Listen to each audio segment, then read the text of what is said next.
Hello, everybody. This is the latest segment of Class in Session. My name is Jeb Bush, and I have the honor of having a conversation with my good friend, Jim Nantz. Jim, how are you doing? I'm doing well. Thank you, Governor. It's great to see you. Just, you get these chances on Zoom to catch up with friends, and we've been friends for a long time, and I appreciate you having me on here. I'm also appreciative of what you're trying to do through many forums to spread the word of education and take it forward, with new advances. So I'm going to try to help. So what have you been doing during the pandemic? Sports has kind of died, but sportscasters have to work, I assume. What have you been up to? Some work more than others. At CBS, this struck right on the eve of the NCAA basketball tournament. So obviously we lost that. That would have been my 35th consecutive Final Four. And right behind that was the Masters tournament and PGA Tour golf coverage every week. So we've been at CBS, our production team is second to none. They've come up with all kinds of creative ways to create programming. So we're still on the air with lookbacks and rewinds of broadcasts of the past and trying to freshen them up and have play-by-play commentary in concert with some of the participants. For example, on Masters weekend, Easter weekend, we had Phil Mickelson kind of co-host the broadcast and go through the tournament he won in 2004 alongside of my play-by-play duties. Tiger did it the next day. And this week coming up, we have Rory McIlroy and Dustin Johnson. We've had Brooks Koepka. We've had a list of the biggest stars of the game. And we've been busy on Zoom, just trying to create programming. We're 3 weeks away from the golf tour resuming down in Fort Worth, Texas. We'll be there in person for that live golf. And I think golf's the perfect sport right now to come back. So you've been a broadcaster. You've been in this business for 40 years at the top of your game for most of that time. What motivated you to want to be a broadcaster? It's kind of a dream job for, when kids are growing up, there's 3 or 4 things that people, God, I'd love to do that. Going to sporting events. What motivated you to do it, and how did you get your first break?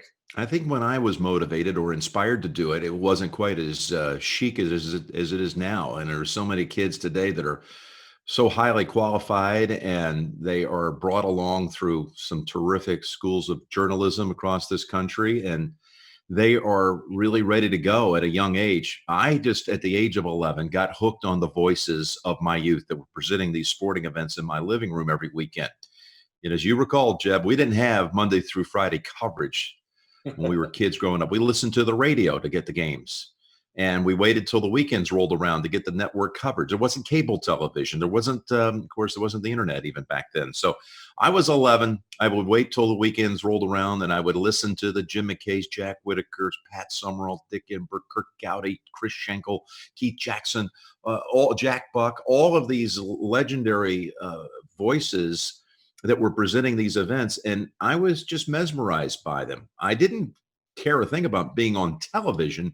I was hooked on the way that they told the story. It reminded me of sitting on Sunday morning through a riveting homily or sermon and listening to the way a story was told. Well, these broadcasters were telling stories that just somehow inspired me to want to get into the storytelling business. And that's what drove me. I went to the University of Houston and pursued it. And I, caught a lot of great opportunities along the way while I was still in school at the affiliates, the CBS radio and television affiliates down in Houston. And 3 years after that, after graduating from college, I got a call out of the blue from CBS inviting me to come audition for an opening they had to host their college football studio show. And thankfully, I won that audition. That was 1985.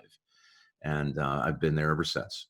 Do you have mentors that helped you along the way once you were inspired at the age of 11? Were there people that you, a lot of young people sometimes, for me at least as an old person now, one of the most flattering things is people come and ask for my advice. Yeah. And I normally, I normally give it. I don't know if it's worth anything or not, but it's a flattering thing. Did you seek out mentors to help you once you knew that you were going to be a broadcaster?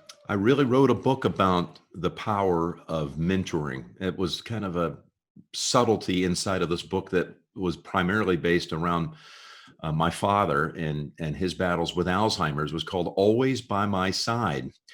And during the course of that book, I had a chance to talk about people who had been mentors to me. Now, on the broadcasting side, all those great gentlemen that I mentioned before became mentors. I used to write them letters as kids, and I would hear back from some of them. Jim McKay, for example, from Wide World of Sports and Olympic hosting, he used to write me back, and I got to meet him while I was still in college. So they were definitely mentors on that side of how it should be done, and a huge influence on my life. Of course, my father was my biggest mentor, but by the mid 90s, he was sidetracked and, battling with this debilitating disease. So then I was able to have mentoring coming at me from people like Arnold Palmer, from the golf community, Ken Venturi, who I worked with in the tower at CBS on golf. And then, of course, I had the ultimate mentor, and that being your dad. Yeah. The great 41 was a profound influence on my life. Early in my career, midway through my 30s, he became someone who was such a trusted advisor on really every decision that I made. That was an important life decision. I ran it by your dad, and he would counsel me on anything from certain life decisions I might face or even career decisions. There was a time where I was being pursued by the news organizations at CBS and ABC to host morning television programming. That wasn't in my heart, but I didn't make that decision without at least first having a very deep dive and discussion with President 41. So I think you were his favorite mentee, that's for sure. Oh, thank you. He was hugely impactful on my life. We have a couple of questions from students. First, Sure. from Miles, who's a sixth grader from the great state of Florida. Is there a sporting event you always wanted to cover but haven't had the opportunity to do? No, Miles, I appreciate that question. I feel blessed that in the 4 decades or whatever it's been for CBS, I've worked pretty much every event that I felt like I was qualified to do. And that you have to have some luck in this, because your network, my employer, CBS, has to get the rights to these events. I used to say the British Open, or as it's known around the world as the Open Championship. That was something I longed to do for many, many years. And then lo and behold, in 2009, I got asked to make a cameo on the BBC, the British Broadcasting Company's broadcast of the Open from Turnberry. So I was over there for that one. That was the one where Tom Watson nearly won the Open in his late 50s. And that earned me an invitation back. So I made cameos in 2009 and 2010. And then 2011, I did pretty steady commentary as the foreign voice, if you will, on the BBC, the guy with the funny accent is what they said, and worked alongside the likes of Peter Alice for 4 days. And I mean, I just absolutely loved it. But I have a new saying now. As you get older in life and you get more reflective, I don't long for anything anymore. I'm grateful for everything. I long for nothing, meaning I feel so blessed that I've had so much opportunity to do the things that I've been able to do that were born out of a childhood dream. And for those kids out there that whatever it is they want to get hooked on, and it sounds like something you want to do with your life, just the power of dreaming and envisioning it and seeing yourself in that arena, I can't emphasize enough how important that is. I dreamt so hard of the idea of working for CBS one day that by the time I got there, which was in my mid-20s, I felt some familiarity with it, not an entitlement, but I felt like I had been there because I had thought it through so many times. So whatever your love is, whatever you want to do on this journey, a life journey, don't just kind of casually think about it. I mean, really look at it and examine it and feel it from far away, because one day you never know, that opportunity may drop in your lap, and you'll be ready for it. Awesome. So why do you think sports plays such an integral role in American life? I mean, I kind of feel like we've been taking it for granted, because once it was taken away, the void everybody that I've talked to has the exact same feeling, that the void has been real, that we miss it. What makes sports so special? I think we tap into a lot of things. One of them would be the word passion. We're passionate people as Americans. When we get something in our lives that's meaningful, we love it, and we love it all the way through. And sports now, whether it's passed down from a parent or a mentor, it is definitely handed off to you in many cases at a young age. It's a part of a life experience and a home that you're raised in many cases. If you're raised in the Boston area and you're lifelong Red Sox fans, man, you're going to be taking that torch and running with it, and you're going to be passing it on to your kids, and they'll pass it on to theirs. So we're deeply passionate people here, and it's a form of escapism. I mean, this is a sports rabid country. We love our events, and it's not just isolated on one or two sports. You know, when I was a kid growing up, there used to be a popular saying that baseball was America's favorite pastime.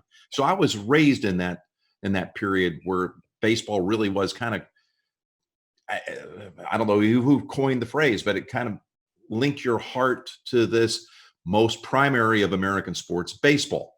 And hey, I was one of them too. And I love baseball, although I've never really called it.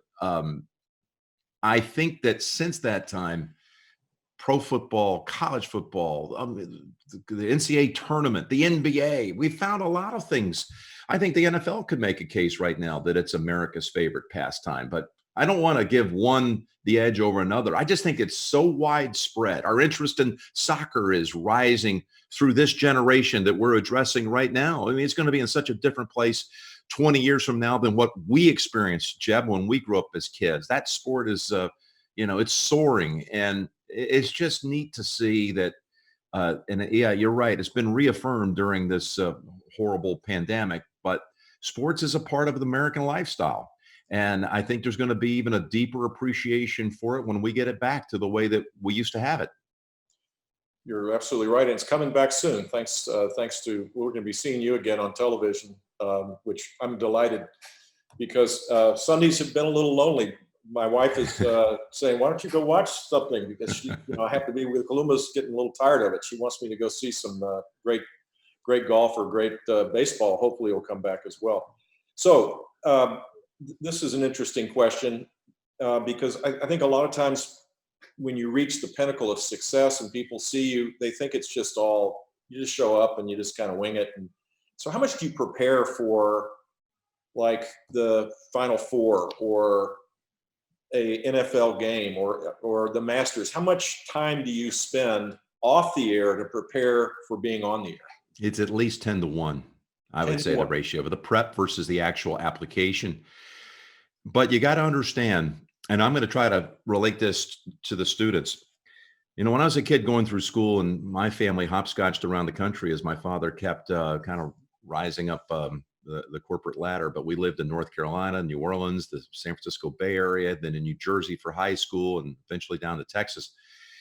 I always kind of thought like, man, someday I'm not going to have to study anymore. I'm going to go to college. I'm going to get my degree, and I won't have all that hanging over my head. And every night I've got to read this and put together an essay on that. And, I didn't dislike the process, but I was kind of looking ahead and thinking, well, someday I'm going to get that out of my life. Well, now as a professional, it's still basically the same thing. The homework part of it is just the preparation that I have for every broadcast. You can't just walk into a broadcast booth and call an NFL game. A lot of people think that's what you do. But once they get on site and they see the amount of meetings you go through, the amount of detail and anecdotal information and statistical information, all this, and then you have it committed in your brain, it's not unlike taking a class and being ready for the next test. The test in this case, the preparation for us is the homework. The test is the broadcast. So I never really got rid of it. And not that I was really trying to get rid of it, but it feels like I'm still in school in some ways. I'm 61 now, and I feel like every week I'm doing my homework. I love it though. See, now as I've gotten, particularly once I got into it professionally, the process is really as much fun as the test. Because if you nail the preparation, the test is going to be easy. You can't wait to just go ahead and quickly answer every question and get 100, on your test. The preparation, whether it's face-to-face meetings or reading reams of information, I estimate come football season, I'm reading minimum 300 pages a day. So I'm reading like a book every day, getting ready for one football game. And that's not all it is. I mean, there's talking to players and coaches. There's a lot of media that I have to be on the receiving end of the questions. And I love it.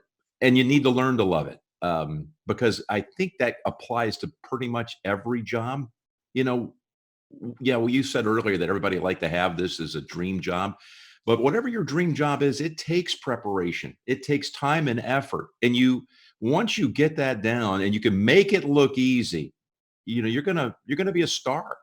You're gonna be able to achieve whatever it is that you aspire to do. You have to put the time and effort behind it. And I feel like all day long I'm picking up the latest journal that's been sent to me, something that pertains to the next assignment coming up. And I have a good memory, thankfully, and I can recall a lot of things once I lay eyes on it. It's pretty much emblazoned in my head, so I have to dial it up on a moment's notice. But the preparation, learn to love it. I do, and thankfully it's served me well. I think it's the combination of your preparation plus the artistry. You have the really incredible ability to communicate, sometimes by saying nothing, just by letting the experience, let people experience what's going on without having to make a comment. It's very powerful. You've certainly mastered your trade. It comes with time, like having the patience and the discipline to not feel like you have to say something in my industry, which is a visual medium. This is not a radio broadcast when I'm on the air. I'm working on the television side. So the pictures speak for themselves so many times. And you want to be careful of not drowning out your audience, which is too much information. Not trying to show that you've prepared and you know everything there is about a given situation or player or coach. The greatest example of the discipline came a year ago when Tiger won the Masters in 2019. And, it marked really the full comeback for Tiger, who had been on top of the world at one point of his life, had done things at an age that no one had ever seen with the game of golf. And then his life and his body with injuries sunk to some lows that no one could have ever imagined.